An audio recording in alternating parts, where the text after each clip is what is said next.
కాళేశ్వరం ప్రాజెక్టులో కమిషన్ల దీని గురించి మాట్లాడతలేను. కాళేశ్వరం ప్రాజెక్టులో డిజైన్లు తప్పున్నాయని మాట్లాడతలేను. కానీ ప్రాజెక్టు కట్టడమే తప్పనేటువంటి మీ నీచమైన ఆలోచనతో తప్పంటున్నాను. తెలంగాణ ఇవాళ బోర్లు వేసి బోర్ల పడ్డ తెలంగాణ అని చెప్పుకున్నాం కదా. బావులు తవ్వి బండపడితే బతికే బండబారిపోయిన తెలంగాణ చెప్పుకున్నాం కదా.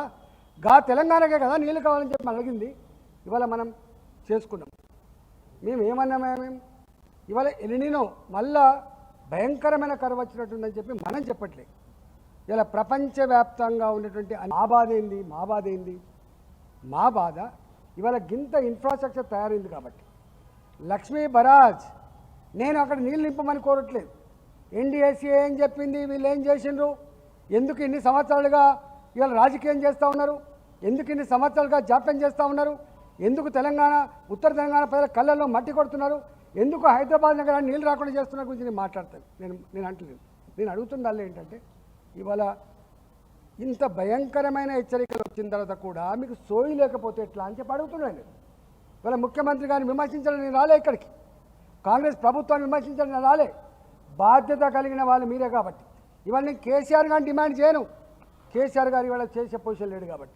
ఇవాళ చేసే పొజిషన్లో ఉన్నది ప్రభుత్వం, ఉన్నది కాంగ్రెస్ పార్టీ, ఇవాళ రేవంత్ రెడ్డి గారు ఉన్నారు కాబట్టి అడుగుతున్నాను. ఈ చేయాల్సిన బాధ్యత ఎవరిది ఉన్నది నేను అడుగుతున్నా. ఇవాళ అన్నారంలో బుంగబడ్డదా, సుందరిలో బుంగబడ్డదా, గింత రాజకీయం, గింత నీచమైన ఆరోపణ. ఇవాళ మీరు తెలంగాణలో బోలెడంతమంది రిటైర్డ్ ఇంజనీర్లు మాత్రమే కాదు, ఎక్స్పర్ట్ ఇంజనీర్లు కూడా ఉన్నారు. ఒక మీటింగ్ పెట్టచ్చు కదా. నిజంగా బుంగబడ్డదా, నిజంగా ఎన్ని టీఎంసీలు నింపవచ్చు, అన్నారంలో ఎన్ని టీఎంసీలు నింపవచ్చు, సుందీలలో ఎన్ని టీఎంసీ ఎత్తిపోవచ్చు. ఇవాళ ఏం చెప్తుంది మళ్ళా, ఇక్కడ ఇంత భయంకరమైన తెలంగాణలో కరువు ఉండి, నేను మొన్న కరీంనగర్ పోయినామన్నా బిడ్డ, ఒకసారి విత్తనాలు వేసినాం, పత్తి విత్తనాలు అవి పొట్టిపోయినాయి, మొలవలేదు, మళ్ళీ రెండవసారి కూడా మళ్ళీ విత్తనాలు వేస్తున్నాం బిడ్డ అన్నారు. అవి ఎండిపోతా అంటే మొలవకపోతే కుండలతోటి నీళ్ళు తీసుకుపోయి పోస్తున్నాం బిడ్డ, ట్యాంకర్లతో నీళ్ళు తీసుకొచ్చుకొని వేస్తున్నాం బిడ్డ. నీకు తెలుసు కదా బిడ్డ, ఒక్కసారి విత్తనం వేయాలంటేనే ఎకరాన్ని 4-5 వేల రూపాయలు ఖర్చు అవుతాయి. రెండోసారి కూడా విత్తనం వేసినాం, ఇవాళ మళ్ళీ పాత రోజులు గుర్తొస్తున్నాయి బిడ్డ అంటున్నారు వాళ్ళు. ఎక్కడ నార్లు వేలే, ఎక్కడ నార్లు వేలే. మీకు ఉండాల్సిన సోయ ఏంటంటే ఇవాళ మిషన్ భగీరథ వచ్చిన తర్వాత ఊర్లలో బావిల నీళ్ళు తాగుతలేరు, బోర్ల నీళ్ళు తాగుతలేరు. ఈ ఊర్లలో ఎక్కడో ఎల్ఎండిలో నీళ్ళు బటన్ ఆన్ చేస్తే కొన్ని 100 గ్రామాల నీళ్ళు వచ్చే పరిస్థితి వచ్చింది. మరి చేసింది. ఇవాళ మొత్తం తాగే నీళ్ళు తెలంగాణ ప్రజలకి మళ్ళీ గోదావరి నీళ్ళన్నా కావాలి, మళ్ళీ కృష్ణానది నీళ్ళన్నా కావాలి. పోయిన సంవత్సరం ఎట్లా నీళ్ళు వచ్చినాయి, ఎట్లా వర్షాలు పడ్డాయి, ఎట్లా గేట్లు ఎత్తినాం, దాని గురించి మాట్లాడుతున్నాను. నేను అంటున్నది ఏంటంటే ఇవాళ రెండోసారి విత్తనం వేసి మొగుల వైపు చూస్తున్నారు ప్రజలు, రైతులు. మీకు తెలిసి ఒక పంట ఎండిపోతే ఎంత దుఃఖం ఉంటుందో. వెనుకట్లాగా గుమ్ములు లేవు బాబు, వెనుకట్లాగా ఘర్షలు లేవు. ఇలా వచ్చిన గింజ వచ్చినట్టే పోతుంది. ఇవాళ నిల్వ ఉండదు. ఒకప్పుడు అంటే 2 ఏళ్ళు కరువు వచ్చినా, 3 ఏళ్ళు కరువు వచ్చినా గడ్డి వాములు ఉండేది పశువులకు, సొప్ప అటుకుల మీద పెట్టి సాంప్రదాయం ఉండేది. ఇలా గుమ్ములలో వడ్లు ఉండేది. 3 ఏళ్ళు కరువు వచ్చినా, 4 ఏళ్ళు కరువు వచ్చినా బతుకుదెరి ఉండేది. కానీ ఇవాళ సొప్ప అటుకులు లేవు, వరిగడ్డి వాములు లేవు, ఇళ్లలో ఘర్షలు లేవు, గుమ్ములు లేవు, నిల్వ లేదు. ఏ నెల కానలో కొనుకొచ్చుకోవాలి.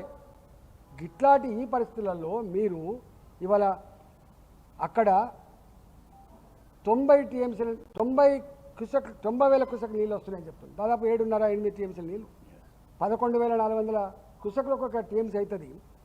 ఇవాళ మేము మొదటి నుంచి చెప్తా ఉన్నాం, ఎండాకాలంలో కూడా 1-2 టీఎంసీలు తెచ్చే కెపాసిటీ ఉన్న జీవనది ప్రాణహిత. ఇవాళ మీరు అంటున్నారు బరాజు లేదు కదా, మేము అంటున్నాం బరాజు నింపమని. మేము అంటలేం బరాజు నింపాలి, లక్ష్మీ బరాజు పుల్లెలు కూలిపోయినా కూడా నింపు అంటలేం. మేము దేవాదుల కిందనే ఉంటుంది, దేవాదులకు బ్యారేజ్ లేదు. గోదావరిలో వచ్చే నీళ్లను కొంచెం కాలువ కొట్టి ఈ పంపలో తీసుకొచ్చి అక్కడి నుంచి లిఫ్ట్ చేస్తారు. దాదాపు నాకు తెలిసి 0.6 టీఎంసీ 0.7 టీఎంసీ ఫర్ డే. ఇవాళకి కూడా బరాజు లేకుండా అక్కడ దేవాదుల నుంచి లిఫ్ట్ అవుతున్నాయి. మేమేమంటున్నాం, కన్నెపల్లి పంప్ హౌజులు లో లెవెల్లో ఉంటాయి కాబట్టి ప్రాణహిత గోదావరి తాగేటప్పుడు అక్కడ మలుపు తిరుగుతుంది, తిరిగి ఆ నీళ్ళన్నీ కూడా వంపులకు వస్తాయి. ఆ వంపు పాయింటే కన్నెపల్లి పంప్ హౌజ్ల పాయింట్. అది అక్కడ మోటార్లు మునిగితే చాలు, మోటార్లు మునిగితే చాలు. మన బాయిల మోటార్లు ఉంటాయి, బాయిల మోటార్లు ఉంటే ఎక్కడ దాకా మనం ఆన్ చేస్తాం. ఇవాళ చివరికి అదేమంటే బుడ్డి కింద ఫుట్బాల్ తేలేంత వరకు మనం ఆన్ చేస్తాం. ఇవాళ ఇక్కడ మోటార్లు మునిగితే చాలు కదా. ఇవాళ 90,000 క్యూసెక్ల నీళ్లు దాదాపు 7.5 టీఎంసీలు వస్తున్నాయి కదా. నువ్వు ఫుల్ స్థాయిలో లిఫ్ట్ చేస్తే కూడా నీకు లిఫ్ట్ చేసేటువంటి కెపాసిటీ కేవలం 2 టీఎంసీలే కదా. ఆ 2 టీఎంసీలు తీసుకుపోయి అన్నారం లేచి అక్కడ కూడా నువ్వు ఎక్కువ నిల్వ పెట్టకుండా మళ్ళీ మోటార్లు మునిగేంత వరకు నీళ్లు నిలుపుకొని అక్కడి నుంచి సుందీలు వేసుకొని అక్కడ కూడా నువ్వు మోటార్లు మునిగేంత వరకు నీళ్లు పెట్టుకొని నువ్వు సేఫ్ జోన్, నువ్వు చెప్తున్న సేఫ్ జోన్ ఇలా శ్రీపాద ఎల్లంపల్లి ప్రాజెక్ట్.